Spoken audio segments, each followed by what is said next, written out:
Si un candidato dice que afuera es de día y el otro dice que afuera es de noche, tu trabajo como periodista no es reportar ambas versiones como equivalentes. Tu trabajo es asomarte por la pinche ventana, verificar si es de día o de noche y decir quién está mintiendo y quién está diciendo la verdad. Ese es el tipo de valentía que necesitamos. Una que no tema incomodar al poder, pero que esté profundamente arraigada en la verdad.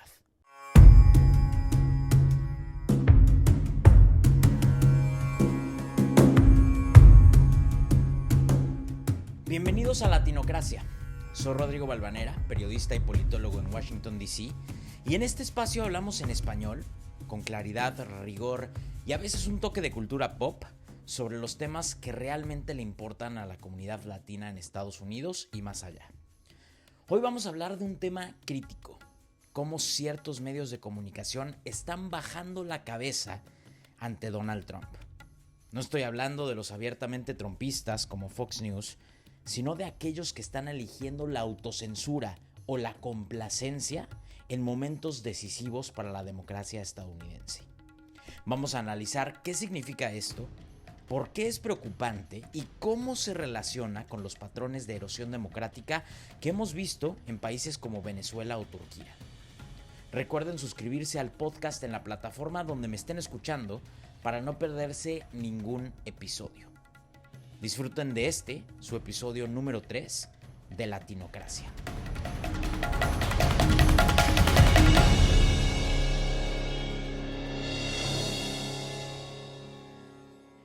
Los medios de comunicación son un pilar fundamental para el funcionamiento de cualquier democracia. No es un cliché decir que actúan como el cuarto poder. Su papel es iluminar las sombras del poder, exponer abusos y garantizar que los ciudadanos tengan acceso a información veraz y confiable. Como sociedad dependemos de los medios para sostener la rendición de cuentas y para que los gobernantes no actúen impunemente.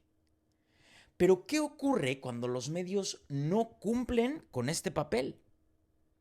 ¿Qué pasa cuando bajan la cabeza? ¿Cuando se autocensuran? O peor aún, cuando se convierten en cómplices de quienes buscan socavar la democracia. Estas preguntas son más pertinentes que nunca en el contexto del regreso de Donald Trump a la Casa Blanca. Un líder que ha hecho de la demonización de la prensa una herramienta central de su estrategia electoral y política. Levitsky y Ziblatt, en este libro, Cómo mueren las democracias, un texto del cual vamos a estar hablando mucho en este episodio, destacan que una de las primeras acciones de los autócratas es debilitar justamente a los medios de comunicación. Atacan su credibilidad, los acusan de mentir y promueven un clima de desconfianza en torno a ellos. Y esta estrategia no es gratuita, es profundamente calculada. Al minar la credibilidad de los medios, los convierten en blancos fáciles para ataques legales, financieros, culturales o sociales. Y además, este debilitamiento facilita que los gobernantes se despojen de cualquier rendición de cuentas. Y en el contexto de Estados Unidos, hemos visto un preocupante patrón en el que ciertos medios no están enfrentando a Donald Trump con la contundencia necesaria. Y de nuevo, no estoy hablando de Fox News, que ya sabemos que abiertamente respalda al presidente electo. Me refiero a aquellos que han decidido bajar la cabeza, quedarse callados o incluso autocensurarse. Y ejemplos sobran, sobre todo en las últimas semanas, desde ABC News pagando $15 millones para evitar un juicio que a todas luces iba a ganar contra Trump, hasta Televisa Univisión suavizando su línea editorial contra los republicanos.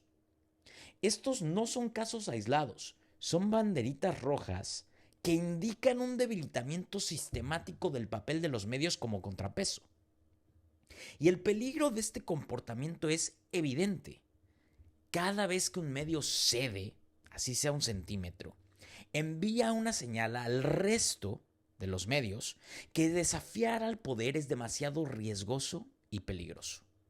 Y cuando las linternas que iluminan lo que el autoritarismo hace en las sombras comienzan a apagarse, el camino hacia la consolidación del poder se vuelve mucho más fácil para quienes lo buscan.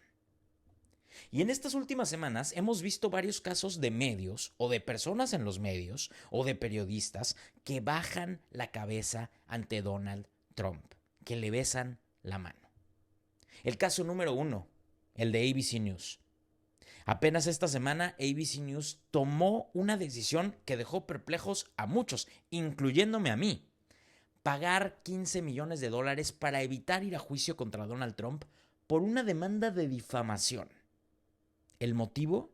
Según Donald Trump, el medio había dañado su reputación, aunque la evidencia apuntaba que ABC tenía un caso muy sólido para ganar legalmente, según varios expertos legales.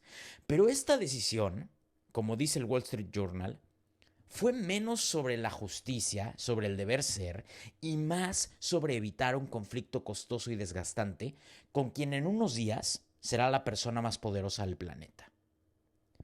Pero ese es el problema, porque ¿qué mensaje envía esta acción a otros medios más pequeños? Porque no es que ABC News no tuviera los recursos económicos para enfrentar esta demanda. O sea, a ver, los $15 millones no representan un golpe fatal para una corporación de ese tamaño. Pero para un medio local o un periodista independiente, esta cifra sería prácticamente devastadora. Al ver que incluso un gigante como ABC prefiere pagar y evitar el conflicto con Donald Trump, pues los medios más pequeños probablemente pensarán 2 veces antes de publicar algo que pueda irritar a Donald Trump. Es un efecto cascada. Porque incluso si lo que estás diciendo es cierto, si no le gusta a Trump, pues a base de demandas y de gastos legales multimillonarios, te puede dejar en la bancarrota. El caso número 2, y que también ha sido muy sonado, el de Des Moines Register. Trump decidió meter una demanda contra Ann Seltzer, la encuestadora del Des Moines Register, esta misma semana también, por una encuesta desfavorable que publicó el medio justo antes de la elección de noviembre. Ann Seltzer es conocida por su precisión y rigurosidad metodológica en el medio y fue atacada personalmente por Trump, quien acusó a la encuestadora y al medio de Iowa de manipular, entre comillas, resultados para favorecer a los demócratas. Y a ver, la encuesta se equivocó rotundamente, es cierto. Tenía a Kamala Harris 3 puntos arriba en Iowa. Pero cada elección, incontables encuestadoras se equivocan rotundamente también. Pero eso no te da pie para poderlas demandar, no en una democracia por lo menos. Y es muy, pero muy probable que la demanda no prospere, porque es una tontería. Pero ese no es el objetivo de Trump. El objetivo es imprimir presión pública y legal y crear un clima de miedo que haga dudar a los medios y a los periodistas y a los encuestadores cuando tengan que hablar o publicar algo sobre Trump. El caso número 3, también muy sonado, el del Washington Post y el LA Times. Justo antes de la elección, unas semanas antes de la elección, tanto el Washington Post como el Los Angeles Times, 2 de los periódicos más importantes no solo del país, sino del mundo, tomaron una decisión histórica: no emitir endorsements o apoyos públicos para las elecciones presidenciales. Y según reportes periodísticos, esta decisión fue impulsada desde las cúpulas empresariales de los mismos medios. Jeff Bezos, dueño del Washington Post, había cenado con Donald Trump semanas antes de anunciar esta política, mientras que la familia dueña del LA Times enfrentó presiones similares. Y como resultado, los editores en jefe de esas juntas editoriales que planeaban apoyar a Kamala Harris renunciaron en protesta. Y este caso no solo rompe con una tradición democrática y periodística clave, sino que también refleja cómo las decisiones desde arriba, desde la élite, desde la cúpula, pueden silenciar voces críticas. El caso número 4, y que tal vez es el que más le afecta a la comunidad latina, el de Televisa Univisión. A ver, Univisión ha sido una cadena que históricamente ha sido vista como defensora de la comunidad hispana. y parece haber cambiado su enfoque en los últimos meses. La entrevista que le hizo el periodista Enrique Acevedo a Donald Trump en noviembre del 2023 fue muy criticada por su tono indulgente, suave, simpático y la falta de preguntas incisivas. Y además el Wall Street Journal reportó que los directivos de Televisa Univisión han buscado evitar conflictos con Trump, suavizando su cobertura crítica para tratar de beneficiar sus relaciones de negocios con la gente cercana al presidente electo. Y la salida apenas esta semana de Jorge Ramos, uno de los periodistas más combativos y más críticos de Trump, subraya este cambio. Como bien lo dijo el Wall Street Journal, y lo cito, Televisa Univisión ha elegido el camino de la prudencia, pero a un alto costo para su credibilidad. Y por último, el caso 5, el de Joe Scarborough y Mika Brzezinski, los anfitriones del programa de noticias más visto en las mañanas en Estados Unidos, en MSNBC, que después de criticar fervientemente a Donald Trump durante toda la campaña electoral, este mes decidieron ir a comer con él a Mar-a-Lago, al palacete de Donald Trump. A ver, estos casos no son incidentes aislados, son señales de un patrón mucho más amplio. La combinación de ataques legales, de autocensura y de decisiones editoriales complacientes está debilitando a los medios y a los periodistas en su papel como contrapeso democrático. De nuevo, en palabras de Levitsky y Ziblatt, cada vez que un medio cede, se refuerza la percepción de que desafiar al poder no vale la pena. Esto no solo afecta la capacidad de los medios para informar, sino que también mina uno de los pilares fundamentales de cualquier democracia liberal. Si queremos entender cómo las dinámicas de poder que vemos en Estados Unidos podrían evolucionar bajo un segundo mandato de Donald Trump, creo que Venezuela ofrece un espejo inquietante. Porque durante el régimen de Hugo Chávez, los medios de comunicación fueron uno de los primeros objetivos del régimen chavista. Los ataques contra la prensa en Venezuela no eran accidentales. Eran tácticas estratégicas para debilitar su capacidad de actuar como contrapeso. Chávez describía a los medios críticos como terroristas mediáticos y enemigos de la revolución.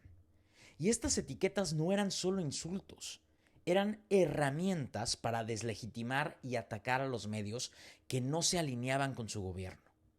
Un ejemplo emblemático es el caso de Globovisión, un canal de televisión crítico del gobierno de Chávez. El régimen lanzó una investigación por presuntas irregularidades financieras contra Guillermo Zuluaga, el propietario de esta cadena. Y bajo intensa presión económica, Zuluaga tuvo que huir del país y eventualmente vender el canal a un empresario muy cercano al chavismo. Y como resultado, Globovisión dejó de ser una voz crítica y se transformó en una herramienta propagandística del gobierno. Pero no solo se trató de ataques directos, porque la autocensura también jugó un papel clave en la consolidación del régimen chavista.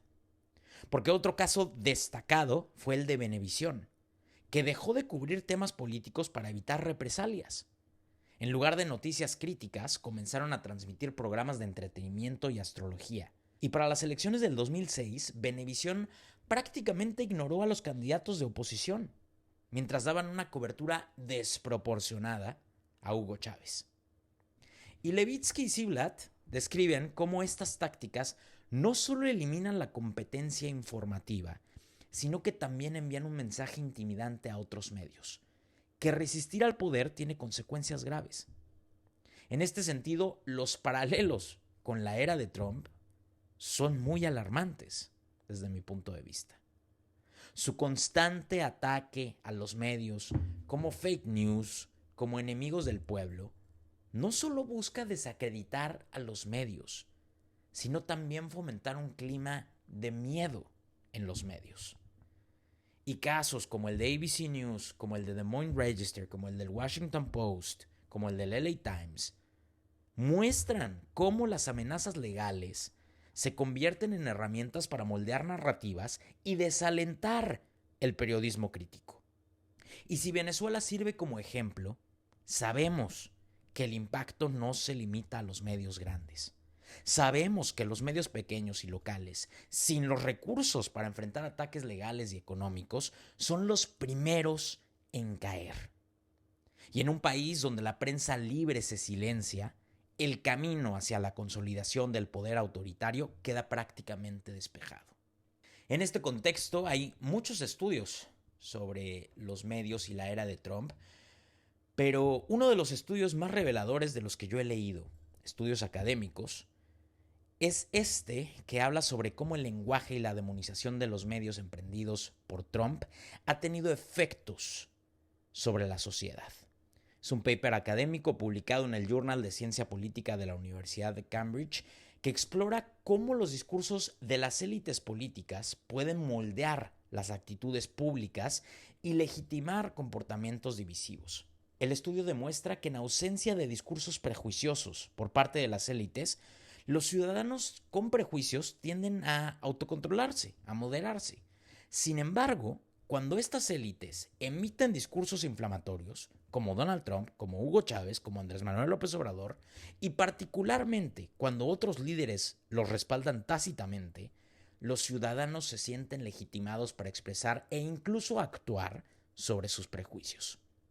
Y los autores midieron específicamente a Donald Trump para explicar este fenómeno, que llaman ellos el efecto de legitimación, y que tiene implicaciones directas en cómo percibimos y tratamos a los medios de comunicación. Donald Trump ha utilizado estrategia de manera calculada. De nuevo, al etiquetar repetidamente a los medios tradicionales como fake news, como enemigos del pueblo, no solo fomenta la desconfianza hacia ellos, sino que también legitima el desprecio y los ataques sociales, tanto verbales como físicos, contra periodistas y medios de comunicación. Y este discurso no ocurre en un vacío. Su impacto se amplifica cuando otros actores políticos como legisladores republicanos o como figuras mediáticas afines, imaginemos Elon Musk, no lo condenan. Todo lo contrario, lo apoyan. En palabras del estudio, la ausencia de un contrapeso crítico refuerza la idea de que estas actitudes son aceptables, entre comillas. Y además, este clima de desconfianza no solo afecta a los grandes medios como CNN, como el New York Times, como el Washington Post. Los medios locales, que enfrentan recursos limitados y mayor vulnerabilidad a demandas legales, son los primeros en sufrir las consecuencias. El ataque a los medios no solo es un ataque a quienes informan, sino también a la capacidad de la ciudadanía a acceder a información veraz y a tomar decisiones informadas. Cuando los discursos prejuiciosos de los líderes políticos se convierten en norma, como pasa con Donald Trump, con Hugo Chávez, con Andrés Manuel López Obrador, con Víctor Orbán, los contrapesos democráticos se erosionan más rápidamente. Y como vimos en Venezuela, cuando los medios pierden su independencia, el camino hacia el autoritarismo se acelera. Así que en conclusión, queridos amigos, en tiempos decisivos para la democracia, como los que estamos viviendo en Estados Unidos, no podemos darnos el lujo de ser cobardes.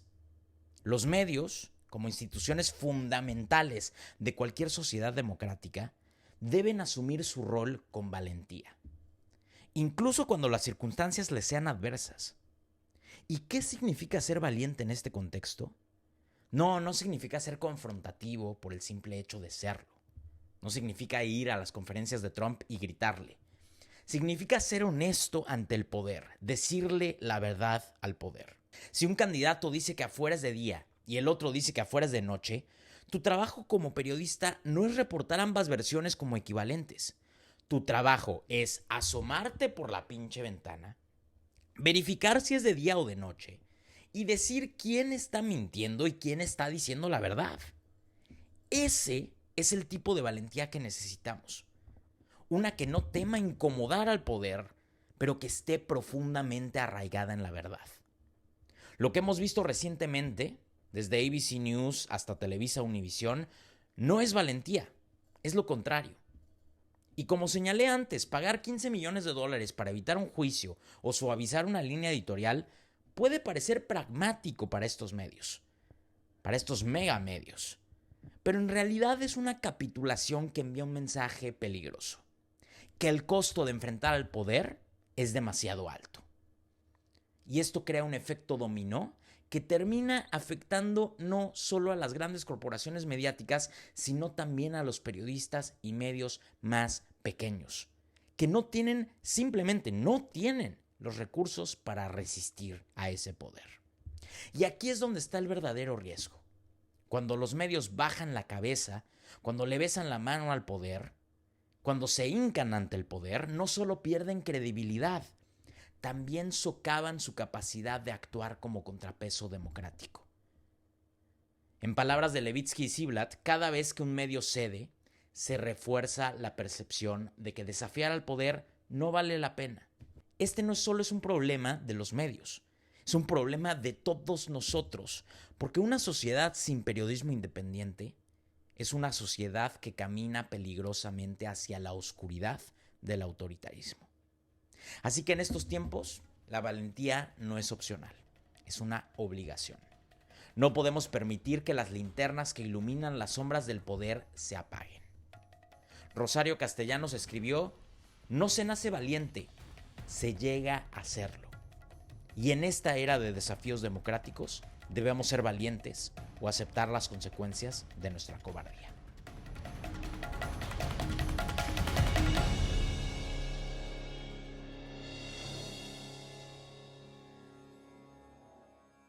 Amigos, ya saben, como cada semana quiero regalarles una recomendación literaria.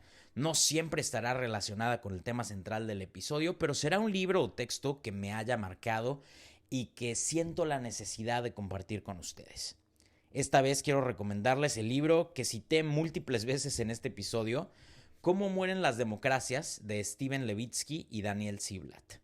Este libro explica cómo los regímenes democráticos no siempre caen por golpes de Estado o por revoluciones, sino que se erosionan desde dentro, cuando líderes electos democráticamente atacan a instituciones clave, como los medios de comunicación, por cierto. Y con ejemplos como Venezuela, Hungría, Turquía, México y sobre todo Estados Unidos, Levitsky y Ziblatt muestran cómo la intimidación y la demonización de la prensa y de otras instituciones democráticas son señales de advertencia de erosión democrática. Es una lectura indispensable para entender los retos de nuestra época y cómo proteger a nuestras democracias. Hasta acá el episodio de hoy. No olviden registrarse al podcast en la plataforma donde estén escuchando esto para que les notifique cuando haya un nuevo episodio. Síganme también en mis redes sociales, @RodrigoBalvanera en TikTok, Instagram y YouTube, y @Latinocracia en Instagram. También compartan este episodio con sus amigos, familia, conocidos, suegro, suegra, con quien se les hinche. Yo soy Rodrigo Balvanera y esto fue Latinocracia. Y parafraseando a Cortázar, recuerden, hay que ser congruentes, hay que ser valientes, hay que ser lo que se es o no ser nada. Saludos.